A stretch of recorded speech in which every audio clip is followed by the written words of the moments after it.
Friends, welcome back to my channel. ನಾನು ಶೋಭಾ. ನಾನು ಇವತ್ತು ಚಿಕನ್ ಸಾರು ರೆಸಿಪಿನ ತೋರಿಸ್ಕೊಡ್ತಾ ಇದ್ದೀನಿ. ತುಂಬಾ ಸ್ಪೆಷಲ್ ಆಗಿರುವಂಥ ಚಿಕನ್ ಸಾರನ್ನ ತುಂಬ ಈಸಿಯಾಗಿ 2 ರಿಂದ 3 ದಿವಸ ಇಟ್ಕೊಂಡು ತಿನ್ನುವಂಥ ಈ ಚಿಕನ್ ಸಾಂಬಾರನ್ನ ಯಾವ ರೀತಿ ಮಾಡ್ಕೊಂಬರೋದು ಅಂತ ಹೇಳಿ. ಸೊ ಬನ್ನಿ ಫ್ರೆಂಡ್ಸ್, ನೋಡ್ಕೊಂಬರೋಣ. ವಿಡಿಯೋನ ಸ್ಕಿಪ್ ಮಾಡಲಾರ್ದೆ ಪೂರ್ತಿ ನೋಡಿ. ವಿಡಿಯೋ ಇಷ್ಟ ಆದರೆ ಪ್ಲೀಸ್ ವಿಡಿಯೋಗೊಂದು ಲೈಕ್ ಮಾಡಿ. ಯಾರು ಸಬ್ಸ್ಕ್ರೈಬ್ ಮಾಡದೇ ನೋಡ್ತಾ ಇದ್ರೆ ಸಬ್ಸ್ಕ್ರೈಬ್ ಮಾಡ್ಕೊಳ್ಳಿ. ಸೊ ಬನ್ನಿ, ಇದನ್ನು ಮನೇಲಿರೋಂಥ ಕೇವಲ ಸ್ವಲ್ಪನೇ ಮಸಾಲೆನ ಯೂಸ್ ಮಾಡಿಕೊಂಡು ಸಿಂಪಲ್ ಆಗಿರೋಂಥ ಚಿಕನ್ ಸಾರನ್ನ ಮಾಡ್ಕೊಂಬರೋದನ್ನು ನೋಡ್ಕೊಬರೋಣ. ಇವತ್ತು ನಾನು ಮಾಡ್ತಾ ಇರೋಂಥ ಚಿಕನ್ ಬಂದು ನೋಡಿ ಈ ರೀತಿಯಾಗಿ ಇರುತ್ತೆ ಚಿಕನ್. ಇದು ತುಂಬಾ ಗಟ್ಟಿ ಚಿಕನು. ಇದು ಕುಕ್ಕರಲ್ಲಿ ಮಾಡ್ಕೋಬೇಕು. ಸೊ ಇದನ್ನು ಇವಾಗ ನಾನು ತೊಳೆದ್ಬಿಟ್ಟು ನೀರಟ್ಟಾಗಿ ಈ ರೀತಿ ನೀರು ಹೋಗಲಿ ಅಂತ ಇಟ್ಟಿದ್ದೀನಿ. ಸೊ ಇವಾಗ ಇದನ್ನು ಕ್ಲೀನಾಗಿ ನೀರು ಹೋಗ್ತಾ ಇಲ್ಲಿ. ಇದಕ್ಕೆ ಮಸಾಲೆ ಬಂದು ನಾನು ತೊಗೊಂಡಿರೋದು ಏನೇನು ಮಸಾಲೆ ಅಂದರೆ, ಒಂದು ಬೆಳ್ಳುಳ್ಳಿ ತೊಗೊಂಡಿದ್ದೀನಿ, ಶುಂಠಿ ತೊಗೊಂಡಿದ್ದೀನಿ, ಶುಂಠಿ ಸ್ವಲ್ಪ, ಮತ್ತು ಇಲ್ಲಿ ನಾನು ತೊಗೊಂಡಿರೋಂಥ ಮಸಾಲೆ ಸ್ವಲ್ಪ ಕೊತ್ತಂಬರಿ, ಬೆಳ್ಳುಳ್ಳಿ, ಕರಿಬೇವು ಮತ್ತು ಶುಂಠಿ, ಇಷ್ಟು ಕೊಬ್ಬರಿ ತೊಗೊಂಡಿದ್ದೀನಿ, 2 ಈರುಳ್ಳಿ, 2 ದಪ್ಪ ಟೊಮ್ಯಾಟೊ ರೆಡ್ದು. ಸೊ ಇಷ್ಟನ್ನು ರುಬ್ಕೊಳ್ಳೋಣ. ಮತ್ತು ಇದಕ್ಕೆ ನಾನು ಸ್ವಲ್ಪ ಗಸಗಸೆ, ಚಕ್ಕೆ, ಲವಂಗ, ಏಲಕ್ಕಿ ಇಷ್ಟನ್ನು ಹಾಕ್ತೀನಿ. ಇವಾಗ ಸಿಂಪಲ್ ಮಸಾಲ ಮತ್ತು ತುಂಬಾ ರುಚಿಯಾಗಿರುತ್ತೆ. ಇವತ್ತು ಕಡಲೆಪಪ್ಪು ಏನೂ ಹಾಕ್ಕೋತಾ ಇಲ್ಲ. ಸ್ವಲ್ಪ ಕಸ್ತೂರಿ ಮೇಥಿ ಇವೆಲ್ಲನೂ ಹಾಕಿ ರುಬ್ಕೊಳ್ಳೋಣ. ಡ್ರೈ ಮಸಾಲ ಬಂದು ನಾನು ಕಸ್ತೂರಿ ಮೇಥಿ, ಗಸಗಸೆ, ಚಕ್ಕೆ, ಲವಂಗ, 1 ಏಲಕ್ಕಿ, ಸೋಂಪು ಇಷ್ಟನ್ನು ಹಾಕಿ ಇವಾಗ ಒಂದು ಸ್ವಲ್ಪ ನೀರು ಹಾಕಿ ನುಣ್ಣಗೆ ರುಬ್ಕೊಂಬರೋಣ. ಅದಕ್ಕೆ ಸ್ವಲ್ಪ ನೀರು ಸೇರಿಸಿ, ಯಾಕಂದರೆ ಟೊಮಾಟೊ ಇದೆ ಅಲ್ವಾ. ಇದನ್ನು ನುಣ್ಣು ಫೈನ್ ಪೇಸ್ಟ್ ಮಾಡ್ಕೊಬರ್ತೀನಿ. ಈ ಚಿಕನ್ ಸಾರಿಗೆ ನಾನು ಇವಾಗ ಫಸ್ಟು ಎಣ್ಣೆ ಬಿಸಿ ಆಗಲಿ ಕುಕ್ಕರ್ಗೆ 1 ವಿಜಿಲ್ ಹಾಕಿಸ್ಕೊತಾ ಇದ್ದೀನಿ. ಸೊ ಇದು ಸ್ವಲ್ಪ 1 ವಿಜಿಲ್ ಹಾಕಿಸ್ಕೋಬೇಕು. ತುಂಬ ಗಟ್ಟಿ ಚಿಕನ್ ಇರುತ್ತೆ. ಇದರ ಸ್ಕಿನ್ ನೋಡಿ ಈ ಥರ ಗಟ್ಟಿಯಾಗಿರುತ್ತೆ.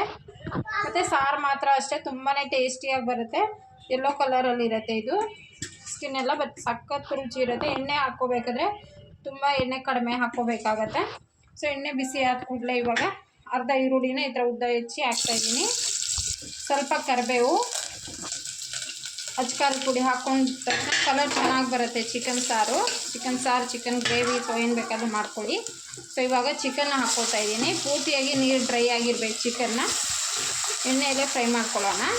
ಒಂದು 2 ಮಿನಿಟ್ ಎಣ್ಣೆಯಲ್ಲಿ ಫ್ರೈ ಆದ ಕೂಡಲೇ ಇನ್ನು ರುಬ್ಬಿರೋವಂಥ ಮಸಾಲೆನ ಹಾಕಿ ಇದನ್ನು ಚೆನ್ನಾಗಿ ಮಿಕ್ಸ್ ಮಾಡ್ಕೊಳ್ಳೋಣ. ಎಣ್ಣೆ ಮತ್ತು ಈ ಮಸಾಲೆ ಎಲ್ಲ ಇಟ್ಕೊಳ್ಳೋ ಅಷ್ಟಿದೆ.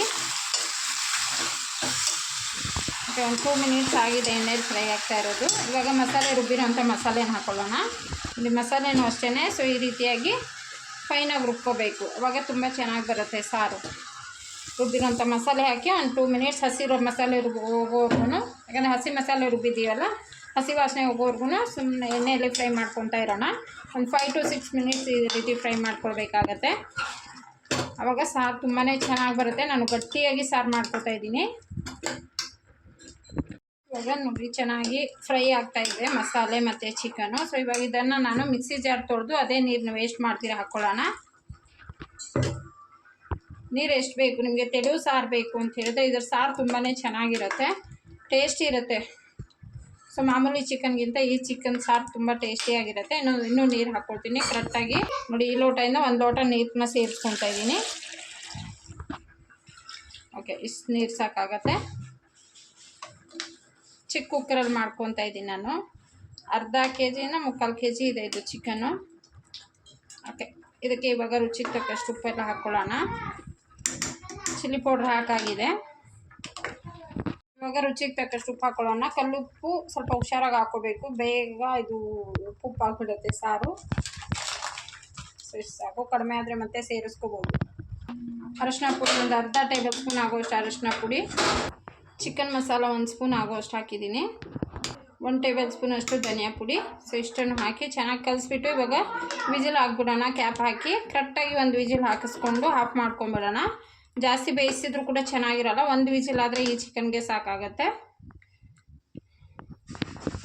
ಕ್ಯಾಪ್ ಹಾಕಿದ್ದೀನಿ. ಕರೆಕ್ಟಾಗಿ 1 ವಿಜಿಲ್ ಆದಮೇಲೆ ಗ್ಯಾಸ್ ಆಫ್ ಮಾಡಿ ಕುಕ್ಕರ್ ತಣ್ಣಗಾದ್ಮೇಲೆ ಓಪನ್ ಮಾಡ್ಕೋಬೇಕು. ನಾವು ಏರ್ ತೆಗೆದು ಓಪನ್ ಮಾಡಿದ್ರೆ ನಮಗೆ ಚಿಕನ್ ಬೆಂದಿರೋಲ್ಲ. ಚಿಕನ್ ಸಾರು ಇವಾಗ ಆಗಿದೆ. ಕುಕ್ಕರ್ ಕೂಡ ಪೂರ್ತಿಯಾಗಿ ತಣ್ಣಗಾಗಿದೆ. ನೋಡಿ ಈ ರೀತಿ ಆಗಿರುತ್ತೆ.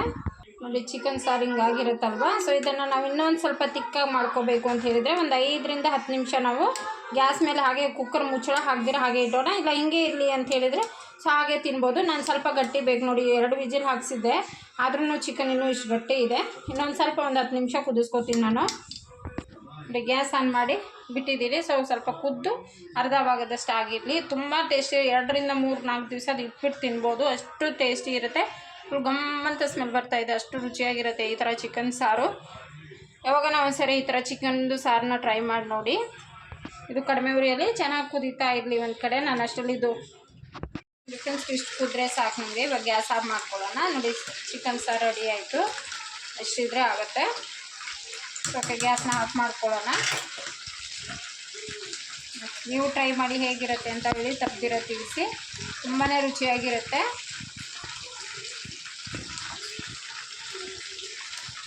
ಓಕೆ ಫ್ರೆಂಡ್ಸ್, ನೋಡ್ಕೊಂಡಲ್ವ ಸಾರು ಯಾವ ರೀತಿಯಾಗಿ ಮಾಡಿಕೊಂಡೆ ಅಂಥೇಳಿ. ಕಡಿಮೆ ಮಸಾಲೆಯಲ್ಲಿ ತುಂಬಾ ಈಸಿಯಾಗಿರೋ ಅಂಥ ಸಾಂಬಾರು ರೆಸಿಪಿನ ಶೇರ್ ಮಾಡಿದ್ದೀನಿ. ಸೊ ಈ ಸಾಂಬಾರು ರೆಸಿಪಿ ನಿಮಗೆ ನಾನು ಇಷ್ಟ ಆದರೆ ನೀವು ಟ್ರೈ ಮಾಡಿ ಹೇಗಿರುತ್ತೆ ಅಂಥೇಳಿ ಕಮೆಂಟ್ ಮೂಲಕ ತಿಳಿಸಿ ಅಂತ ಹೇಳ್ತಾ, ಸೊ ಇವತ್ತಿನ ಬ್ಲಾಗ್ಸ್ನ ಇಲ್ಲಿಗೆ ಏನು ಮಾಡಿ, ನಾಳೆ ಮತ್ತೆ ಇನ್ನೊಂದು ಹೊಸ ರೆಸಿಪಿಯೊಂದಿಗೆ ಸಿಗೋಣ ಫ್ರೆಂಡ್ಸ್. ಬಾಯ್.